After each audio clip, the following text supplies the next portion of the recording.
नमस्कार, स्वागत है आप सभी का। मैं हूं प्रीति सिंह। इस वक्त की अहम खबरों के साथ शुरुआत करेंगे, लेकिन उससे पहले बात कोविड महामारी से बचाव की। कोरोना महामारी के खिलाफ पूरा देश एकजुट होकर लड़ रहा है। आप भी हमारे साथ सुरक्षा और बचाव के एहतियाती उपायों का संकल्प लें। अपना मास्क अच्छी तरह से पहने, 2 गज की दूरी का पालन करें, सुरक्षित दूरी बनाए रखें, साथ ही हाथों को बार बार धोएं। और अब शुरुआत करते हैं मुख्य समाचारों के साथ।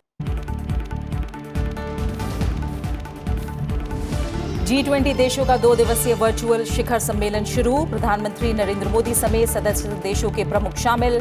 कोरोना महामारी से निपटने और दुनिया में कोविड-19 के बाद की अर्थव्यवस्था और रोजगार की स्थिति पर भी हो रहा है विचार।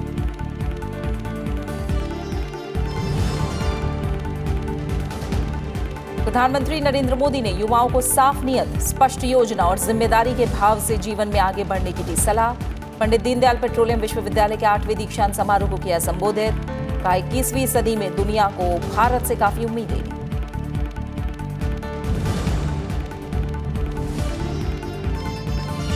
गुजरात के केवड़िया में 25 और 26 नवंबर को आयोजित होगा अखिल भारतीय पीठासीन अधिकारियों का सम्मेलन। राष्ट्रपति, उपराष्ट्रपति, प्रधानमंत्री और लोकसभा अध्यक्ष करेंगे संबोधित।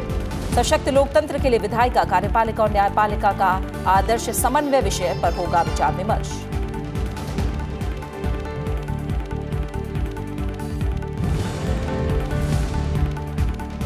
राज्यसभा के सभापति एम वेंकैया नायडू को स्वास्थ्य और परिवार कल्याण संबंधी संसदीय समिति ने सौंपी 4 रिपोर्ट। कोरोना महामारी के चलते संसदीय इतिहास में पहली बार वर्चुअली सौंपी गई रिपोर्ट।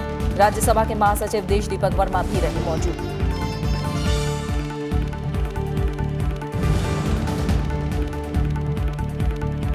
और उपराष्ट्रपति एम वेंकैया नायडू का विश्व समुदाय से आतंकवाद को प्रायोजित करने वाले देशों को अलग थलग करने का आह्वान। Lal Bahadur Shastri award for excellence समारोह को किया संबोधित। कहा, भारत की ओर से पेश comprehensive convention on international terrorism प्रस्ताव को अपनाए संयुक्त राष्ट्र।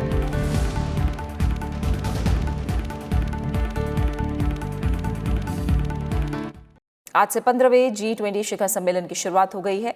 ये सम्मेलन 2 दिन चलेगा। प्रधानमंत्री नरेंद्र मोदी आज वर्चुअल माध्यम से सम्मेलन में भाग ले रहे हैं। सऊदी अरब के किंग सलमान बिन अब्दुल अजीज अल सौद की अध्यक्षता में 2 दिन तक चलने वाले शिखर सम्मेलन का मुख्य विषय है सभी को 21वीं सदी में अवसर प्रदान करना। ये शिखर सम्मेलन इस वर्ष G20 संगठन के नेताओं की दूसरी बैठक है। इसमें 19 देशों की सरकारों के प्रमुख और यूरोपियन यूनियन शामिल हैं। सम्मेलन में कोरोना महामारी से निपटने और कोविड-19 के बाद की स्थिति और चुनौतियों पर विचार विमर्श किया जा रहा है। इसके अलावा वैश्विक अर्थव्यवस्था में जान फूंकने और रोजगार के अवसरों को बढ़ावा देने के उपायों पर भी विचार विमर्श किया जा रहा है।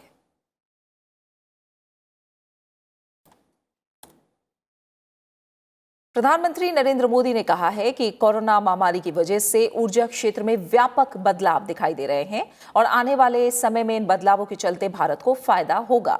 वीडियो कॉन्फ्रेंसिंग के जरिए प्रधानमंत्री पंडित दीनदयाल पेट्रोलियम विश्वविद्यालय के 8वें दीक्षांत समारोह को संबोधित कर रहे थे। उन्होंने 21वीं सदी के युवाओं से स्पष्ट योजनाओं के साथ आगे बढ़ने का आग्रह भी किया। भारत अपने कार्बन फुटप्रिंट में 30 से 35% कमी करने के लक्ष्य के साथ आगे बढ़ रहा है और सरकार का उद्देश्य देश की ऊर्जा जरूरतों में प्राकृतिक गैस की हिस्सेदारी को 4 गुना बढ़ाना है। प्रधानमंत्री नरेंद्र मोदी ने शनिवार को पंडित दीनदयाल उपाध्याय पेट्रोलियम विश्वविद्यालय के 8वें दीक्षांत समारोह में कहा कि कोरोना महामारी की वजह से दुनिया भर में ऊर्जा क्षेत्र में व्यापक बदलाव हो रहे हैं और इस दृष्टि से भारत के ऊर्जा क्षेत्र में वृद्धि, उद्यमिता और रोजगार की अपार संभावनाएं हैं। इस दशक में सिर्फ ऑयल एंड गैस सेक्टर में ही लाखों करोड़ रुपए का निवेश होने वाला है। इसलिए आपके लिए रिसर्च से लेकर मैन्युफैक्चरिंग तक अवसर ही अवसर है। साथियों, आज देश अपने कार्बन फुटप्रिंट की 30 से 35% तक कम करने का लक्ष्य लेकर के आगे बढ़ रहा है। प्रधानमंत्री ने विद्यार्थियों से जीवन में एक उद्देश्य के साथ आगे बढ़ने की अपील की। उन्होंने कहा कि दुनिया को भारत से बड़ी आशाएं और अपेक्षाएं हैं और ये हमारे युवा विद्यार्थियों से जुड़ी हैं। 21वीं सदी में दुनिया की आशाएं और अपेक्षाएं भारत से है और भारत की आशा और अपेक्षा आपके साथ जुड़ी है। मैं फिर कहता हूं, आपके साथ जुड़ी है। हमें तेज गति से चलना ही होगा, आगे बढ़ना ही होगा। पंडित दीनदयाल उपाध्याय जी ने अंत्योदय का विजन दिया, नेशन फर्स्ट, कि जिन सिद्धांतों को लेकर के वो चले, हमें मिलकर उन्हें और मजबूत करना है। हमारा हर काम राष्ट्र के काम हो, इसी भावना के साथ हमें आगे बढ़ना है। पंडित दीनदयाल पेट्रोलियम विश्वविद्यालय गांधीनगर के साथ अपने 1.5 दशक की लगाव का जिक्र करते हुए श्री मोदी ने गुजरात सरकार से इस विश्वविद्यालय का दायरा बढ़ाकर पेट्रोलियम के साथ साथ समूचे ऊर्जा क्षेत्र को इसमें शामिल करने का आग्रह किया। उन्होंने जरूरत पड़ने पर इसके लिए कानून में बदलाव करने का भी सुझाव दिया। इससे पहले प्रधानमंत्री ने 45 मेगावाट के उत्पादन संयंत्र, मोनोक्रिस्टलाइन सोलर फोटोवोल्टिक पैनल और जल प्रौद्योगिकी उत्कृष्टता केंद्र की आधारशिला रखी। उन्होंने विश्वविद्यालय में अभिनव और उद्भवन केंद्र, प्रौद्योगिकी व्यापार इंक्यूबेशन, ट्रांसलेशनल अनुसंधान केंद्र और खेल परिसर का भी उद्घाटन किया। गुजरात के मुख्यमंत्री विजय रूपाणी भी इस अवसर पर उपस्थित थे। Bureau report, Rajya Sabha TV. प्रधानमंत्री नरेंद्र मोदी कल सुबह उत्तर प्रदेश में विंध्याचल क्षेत्र के मिर्जापुर और सोनभद्र जिलों में ग्रामीण पेयजल आपूर्ति परियोजनाओं की आधारशिला रखेंगे। प्रधानमंत्री वीडियो कॉन्फ्रेंसिंग के जरिए ग्रामीण जल और स्वच्छता समिति के सदस्यों से बातचीत भी करेंगे। इस अवसर पर उत्तर प्रदेश के मुख्यमंत्री योगी आदित्यनाथ भी उपस्थित रहेंगे। इस परियोजना से 2,995 गांवों के सभी परिवारों में नल के पानी का कनेक्शन दिया जाएगा। परियोजना से इन जिलों में 42 लाख की आबादी लाभान्वित होगी। जिलों के सभी गांवों में ग्राम जल और स्वच्छता समितियां और पानी समिति बनाई गई है, जिनके जिम्मे इसके संचालन और रखरखाव की जिम्मेदारी होगी। परियोजना की कुल अनुमानित लागत 5,555 करोड़ 38 लाख रुपए है। परियोजना को 24 महीनों में पूरा करने का लक्ष्य है।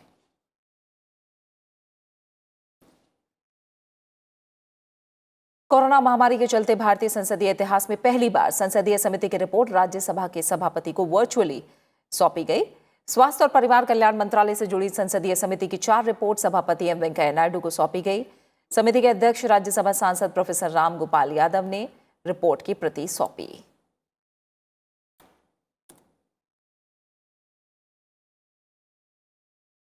Sir, with your kind permission, I present a copy each, both in English and Hindi, of 121st report on the action taken by government on the recommendations, observations contained in 110th report on the functioning of Food Safety and Standards Authority of India.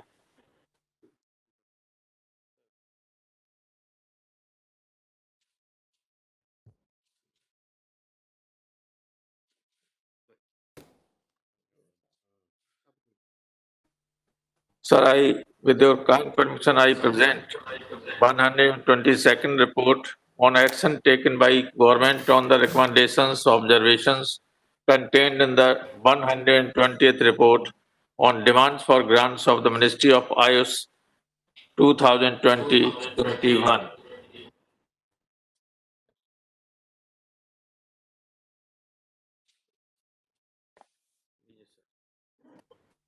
Sir, with your kind permission, I present 123rd report on the outbreak of pandemic COVID-19 and its management.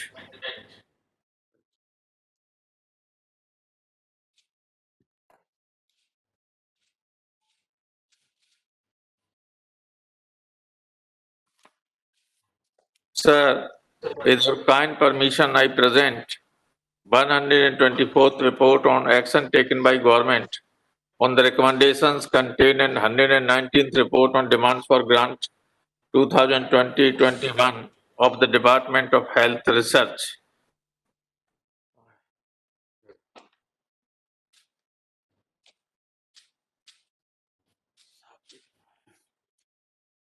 Rajya Sabha के सभापति M Venkaiah Naidu ने समिति के अध्यक्ष और समिति के सदस्यों का रिपोर्ट के लिए धन्यवाद दिया।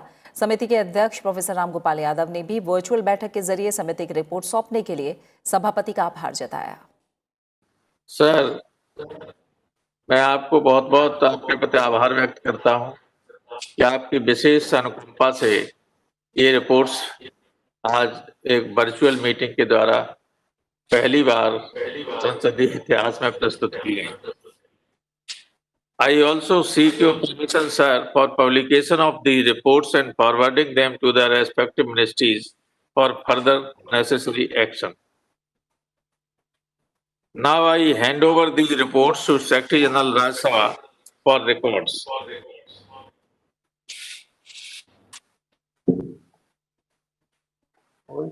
Thank you sir. Ramgopal ji, धन्यवाद आपको, आपका समिति के सब सदस्यों को अभिनंदन।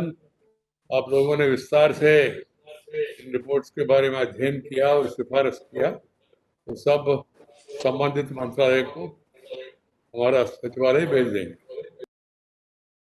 इस मौके पर राज्यसभा के महासचिव देश दीपक वर्मा ने सभापति एम वेंकैया नायडू का कार्यक्रम के लिए समय देने के लिए शुक्रिया अदा किया। Even though there are no formal welcome and thanks in the presentation ceremonies, but I would like to make a departure today, and I would like to thank you for giving your precious time and also for agreeing for this is in a way a very historic occasion, because for the first time in the history of the Parliament, the report is being presented virtually. So for having agreed to this and giving your precious time out of your busy schedule, we express our thanks on behalf of the Secretariat and on behalf of this committee. Thank you. उपराष्ट्रपति M Venkaiah Naidu ने विश्व समुदाय से आतंकवाद को प्रायोजित करने वाले देशों को अलग थलग करने का आह्वान किया है। उन्होंने संयुक्त राष्ट्र से लंबे समय तक भारत की ओर से पेश प्रस्ताव comprehensive convention on international terrorism को अपनाने की अपील की है। साथ ही उपराष्ट्रपति ने अधिक समावेशी और न्याय संगत विश्व व्यवस्था बनाने के लिए संयुक्त राष्ट्र में सुधार पर जोर दिया है। उन्होंने Lal Bahadur Shastri award for excellence समारोह को संबोधित करते हुए ये बात कही।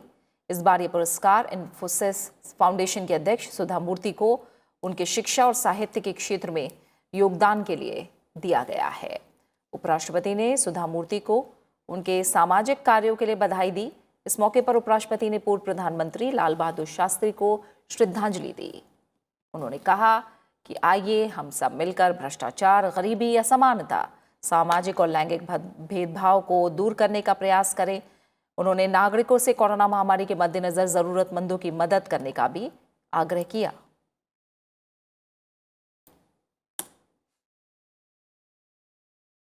His famous salutation in honor of our farmers and Jawans, Jai Jawan, Jai Kisan, has been reverberating across the nation ever since it was coined. Another visionary statesman, the former Prime Minister Sri Atal Bihari Vajpayee ji, added Jai Vigyan to underline the importance of science in improving the quality of life. Akhil Bharatiya पीठासीन अधिकारियों का सम्मेलन गुजरात के केवड़िया में आयोजित होगा। 2 दिन का सम्मेलन 25 नवंबर से शुरू होगा, जिसका उद्घाटन राष्ट्रपति रामनाथ कोविंद करेंगे। उपराष्ट्रपति और राज्यसभा के सभापति एम वेंकैया नायडू भी पीठासीन अधिकारियों का मार्गदर्शन करेंगे। लोकसभा अध्यक्ष का सम्मेलन में स्वागत भाषण होगा। सम्मेलन का समापन 26 नवंबर को होगा, जिसे प्रधानमंत्री नरेंद्र मोदी संबोधित करेंगे। सभी राज्यों के पीठासीन अधिकारी इस सम्मेलन में शामिल होंगे। पहला सत्र 25 नवंबर से शुरू होगा। महामहिम राष्ट्रपति महोदय द्वारा इस सत्र का उद्घाटन होगा, क्योंकि महामहिम लोकसभा राज्यसभा के हमारे मुखिया होते हैं और लोकतंत्र के अंदर एक संरक्षक की भूमिका उनकी रहती है। इसलिए महामहिम राष्ट्रपति जी इस सम्मेलन का उद्घाटन करना हमारे लिए गौरवमयी है। माननीय उपराष्ट्रपति जी भी इस सम्मेलन में उपस्थित रहेंगे। वह भी हमारे लोकतंत्र का एक महत्वपूर्ण विधायी कार्य के राज्यसभा के सभापति भी हैं, इस नाते उनका भी मार्गदर्शन हमें मिलेगा। 25 तारीख को ही राज्य के मुख्यमंत्री जी उपस्थित रहेंगे और सभी राज्यों के पीठासीन अधिकारियों को हमने इसमें आमंत्रित किया है। 1921 में पीठासीन अधिकारियों के सम्मेलन की शुरुआत हुई थी और इस लिहाज से इस साल पीठासीन अधिकारियों के सम्मेलन का शताब्दी वर्ष है। इस बार सम्मेलन का विषय सशक्त लोकतंत्र के लिए विधायिका, कार्यपालिका और न्यायपालिका का आदर्श समन्वय है। इस सम्मेलन का विषय हमने सशक्त लोकतंत्र हेतु विधायिका, कार्यपालिका, न्यायपालिका का आदर्श समन्वय रखा है। और इस सम्मेलन के अंदर हम विभिन्न सत्र आयोजित करेंगे। उन सत्रों के अंदर पीठासीन अधिकारी अपने अपने विचार व्यक्त करेंगे, अनुभव साझा करेंगे और जिस जिस विधानसभा, विधान परिषद ने नवाचार किया है उनके अनुभवों को भी साझा करेंगे और किस तरीके से विधायिका, कार्यपालिका, न्यायपालिका तीनों संविधान के अंग परस्पर सहयोग, सामंजस्य और बेहतर सामंजस्य करके हम किस तरीके से लोकतंत्र को सशक्त और मजबूत बना सकते हैं, देश के आम जन को राहत देते हुए किस तरीके से नई भूमिका निभा सकते हैं। केंद्रीय गृह मंत्री अमित शाह तमिलनाडु के दौरे पर हैं। आज उन्होंने राज्य में 67,000 करोड़ रुपए से अधिक की विभिन्न बुनियादी ढांचा परियोजनाओं की आधारशिला रखी। इनमें 61,843 करोड़ रुपए की लागत वाले चेन्नई मेट्रो रेल का दूसरा चरण, कोयंबटूर में एलिवेटेड राजमार्ग जिसकी अनुमानित लागत 1,620 करोड़ रुपए है और 3,000 करोड़ रुपए से अधिक की IOCL की परियोजनाएं शामिल हैं। कार्यक्रम के दौरान कोरोना पर बात करते हुए गृह मंत्री ने कहा कि प्रधानमंत्री के नेतृत्व में देश कोरोना के खिलाफ लड़ाई को सफलता से लड़ रहा है। दूसरे देशों में कोरोना के खिलाफ सरकारी मशीनरी लड़ती थी, लेकिन भारत में केंद्र सरकार, राज्य सरकार और देश की 130 करोड़ जनता कोरोना के खिलाफ लड़ाई एकजुट होकर लड़ रही है।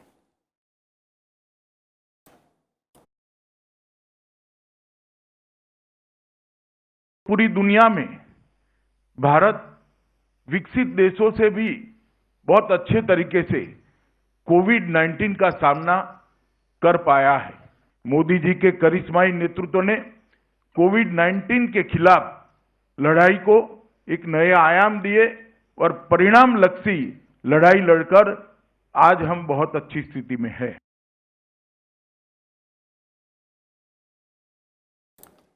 वहीं कार्यक्रम में संबोधन के दौरान अमित शाह ने नगरोटा में आतंकवादी मुठभेड़ में जवानों के उम्दा प्रदर्शन का जिक्र करते हुए कहा कि प्रधानमंत्री के नेतृत्व में देश की सीमाएं सुरक्षित हैं।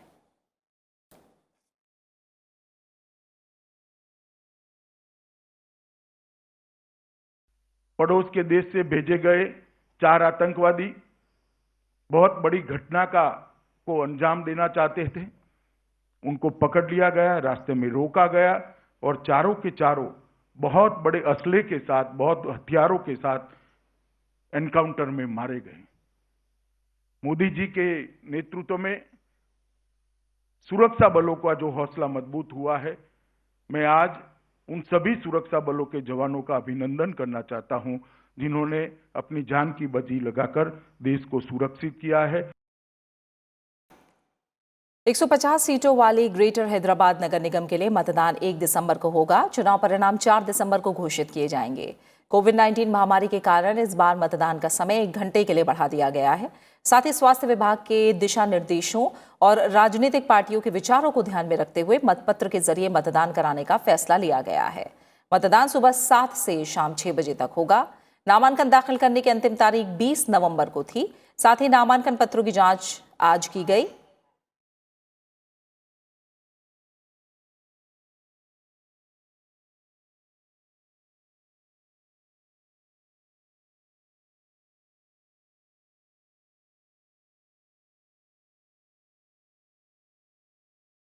भारत ने जम्मू कश्मीर में जैश ए मोहम्मद द्वारा आतंकी हमले की योजना बनाने के मामले में पाकिस्तान के समक्ष कड़ा विरोध दर्ज कराया है। विदेश मंत्रालय ने इस मामले में दिल्ली में पाकिस्तानी उच्चायोग के प्रभारी आफ्ताब हसन खान को आज तलब किया। भारत ने पाकिस्तान से आतंकियों और आतंकवादी गुटों को समर्थन देने की अपनी नीति छोड़ने को कहा। विदेश मंत्रालय ने पाकिस्तान से उसकी जमीन से आतंकी ढांचे को ध्वस्त करने को भी कहा। पाकिस्तान से कहा गया कि वो इस मामले में दुनिया से किए गए अपने वादे को निभाएं और ये सुनिश्चित करें कि उसके यहां से किसी भी तरह की आतंकी गतिविधि को अंजाम नहीं दिया जाए। विदेश मंत्रालय ने एक बयान में कहा कि भारत आतंकवाद के खिलाफ लड़ाई में अपनी राष्ट्रीय सुरक्षा के लिए सभी आवश्यक एहतियाती उपाय करने के लिए प्रतिबद्ध है।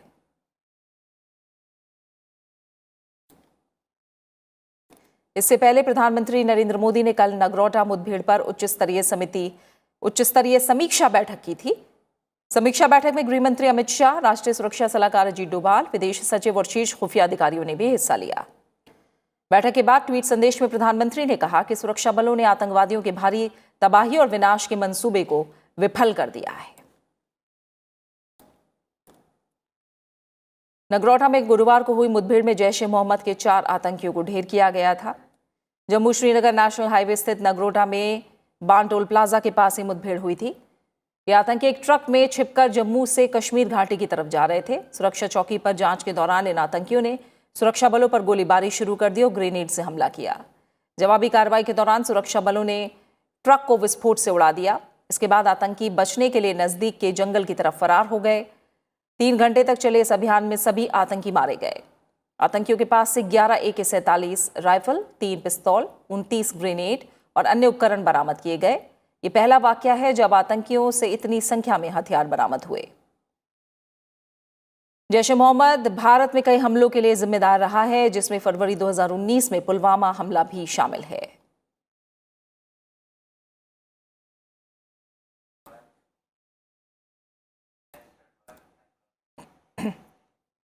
भारत ने वैश्विक महामारी के खिलाफ लड़ाई में एक और मील का पत्थर पार कर लिया है। देश में अब तक कोरोना के 13 करोड़ से अधिक टेस्ट हो चुके हैं। हर दिन 10 लाख से अधिक परीक्षण करने के लक्ष्य की दिशा में बढ़ते हुए पिछले 10 दिनों में 1 करोड़ से अधिक टेस्ट हुए हैं।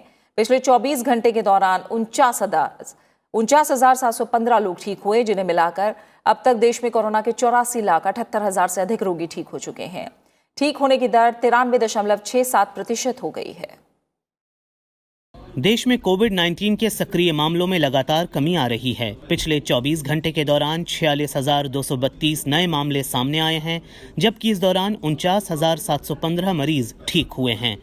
इससे पहले 24 घंटे में सक्रिय मामलों की संख्या में 4,000 की कमी हुई है। अब देश में सक्रिय मामले 4,39,726 हो गए हैं। पिछले 24 घंटे के दौरान कोरोना से 564 लोगों की मौत हुई है। देश में मृत्यु दर 1.47% है। अब तक कोरोना से 1,32,000 से अधिक लोगों की मौत हो चुकी है। हालांकि इस बीच रिकवरी रेट में लगातार सुधार जारी है और ये 93.67% तक पहुंच गया है। केंद्रीय स्वास्थ्य मंत्रालय के मुताबिक अब तक 84,78,000 से ज्यादा रोगी इलाज के बाद स्वस्थ हो चुके हैं।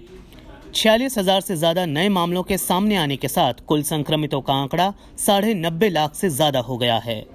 भारत ने वैश्विक महामारी के खिलाफ लड़ाई में अब तक कोरोना के 13 करोड़ से अधिक टेस्ट किए हैं। ICMR के मुताबिक पिछले 24 घंटे में 10,66,000 से अधिक टेस्ट हुए हैं। Bureau report, Rajya Sabha TV. Corona के तेजी से बढ़ते मामलों पर काबू पाने के लिए गुजरात के अलावा मध्य प्रदेश और राजस्थान में पाबंदियां लगाई गई हैं। वहीं दिल्ली में सार्वजनिक स्थानों पर तंबाकू के सेवन और थूकने पर 2,000 रुपए का जुर्माना लगेगा। गुजरात में अहमदाबाद में 3 दिन के कर्फ्यू के साथ ही सूरत, वडोदरा और राजकोट में शनिवार से रात 9 बजे से सुबह 6 बजे तक कर्फ्यू लगाया गया है।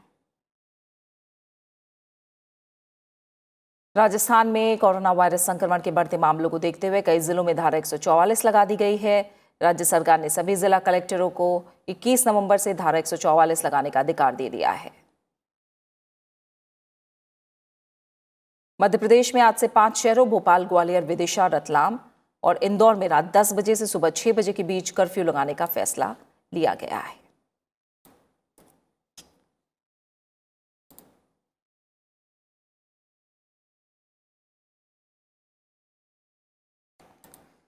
प्रधानमंत्री नरेंद्र मोदी ने कोविड-19 वैक्सीन की आपूर्ति, वितरण और प्रशासनिक व्यवस्था की तैयारियों की कल समीक्षा की। बैठक में प्रधानमंत्री ने इस दिशा में नए प्रयोग करने वाले लोगों, वैज्ञानिकों, शिक्षाविदों और दवा कंपनी के प्रयासों की सराहना की।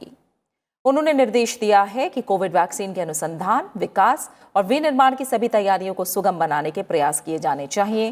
प्रधानमंत्री ने कोविड के उपचार की दवा के विनिर्माण और उसके आपातकालीन प्रयोग के विभिन्न पहलुओं की समीक्षा की।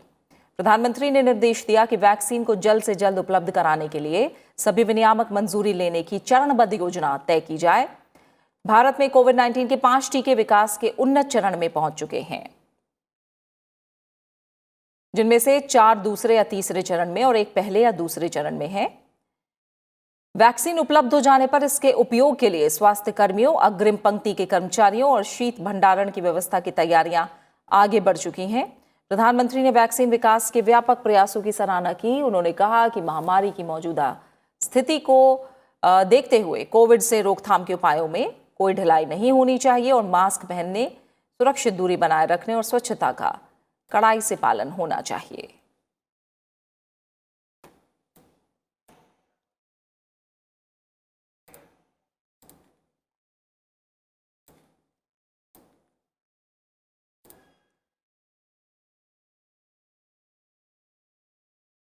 भारतीय रिजर्व बैंक का कहना है कि बड़े कारोबारी घरानों और इंडस्ट्रियल हाउसेस को बैंक खोलने की इजाजत देनी चाहिए। प्राइवेट सेक्टर के बैंकों को मालिकाना हक को लेकर आरबीआई की इंटरनल वर्किंग ग्रुप की रिपोर्ट में कहा गया है कि इस मकसद के लिए बैंकिंग रेगुलेशन एक्ट 1949 में जरूरी बदलाव किए जाने होंगे। इसके साथ ही बड़े कारोबारी घरानों पर निगरानी रखने के नियमों को सख्त करना होगा और संयुक्त पर्यवेक्षण जैसी नीति भी अपनानी होगी। बैंकिंग रेगुलेशन एक्ट 1949 में बदलाव इस वजह से जरूरी होगा जिससे बैंकों, वित्तीय या गैर वित्तीय संस्थानों के बीच कर्ज लेने या हिस्सेदारी लेने पर नियंत्रण लगाया जा सके। इसके साथ ही बड़े गैर बैंकिंग वित्तीय संस्थानों को लेकर आरबीआई का कहना है कि जिनकी पूंजी 50,000 करोड़ रुपए या इससे ज़्यादा है, उन्हें बैंक में बदलने के बारे में सोचा जाना चाहिए। इनमें वो संस्थान भी शामिल हैं जो निजी हाथों में हैं। हालांकि आरबीआई ने शर्त रखी है कि ये संस्थान कम से कम 10 साल से काम कर रहे हों और बैंक बनने के लिए जरूरी सभी मानदंडों पर खरे उतर रहे हों।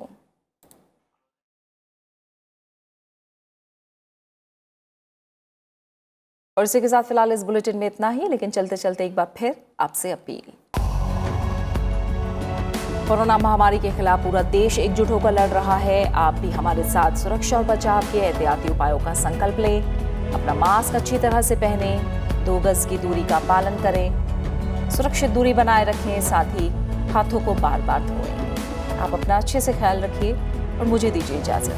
नमस्कार।